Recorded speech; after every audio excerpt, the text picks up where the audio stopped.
I'm Richard Lum of Vision Foresight Strategy, and today we're going to look at using foresight to anticipate future disruptions. Today, getting better at anticipating the next disruption is high on the minds of quite a few of us.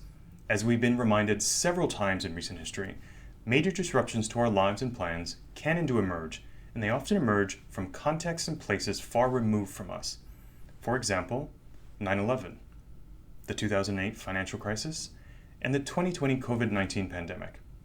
As we've discussed in previous videos, foresight is insight into how and why the future may be different from the present. Anticipating future disruptions is one of the main reasons most people want to develop foresight for their organizations. Today, to do a better job at anticipating future disruptions, we have to do at least three things. First, we have to look more deeply at the ways our communities and industries are changing. While a lot is going on at the surface, we have to examine how things like institutions and infrastructure are changing, and we have to think about the shifting values and narratives among stakeholders, customers, and the general public. These changes ripple up and down across the different layers of society. Second, we have to look further afield for what is changing. With our densely interconnected and interdependent world, developments and decisions that occur in one place can very quickly impact groups and markets all around the world. In today's world, distance is no defense against disruption. Third, and finally, we have to think further ahead. In today's world, there are more governments, companies, organizations, and individuals capable of and actively pursuing change in the world than we have perhaps ever seen in our history.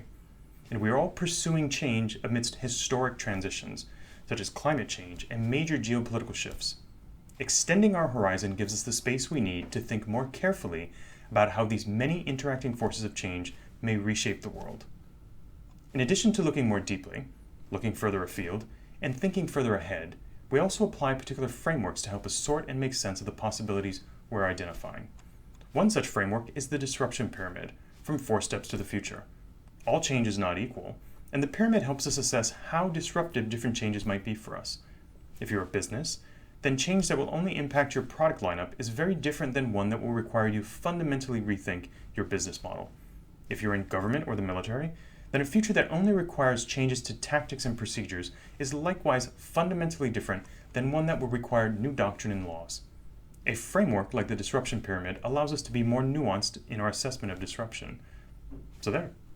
Now all you have to do is develop that foresight. Just remember, when it comes to anticipating future disruptions, we want to do at least 3 things. Look more deeply at change, look further afield for change, and think further ahead. And as always, if your organization is in need of some new conversations about how the emerging landscape is changing, then we would be delighted to help you with that. Just give us a call. Thank you.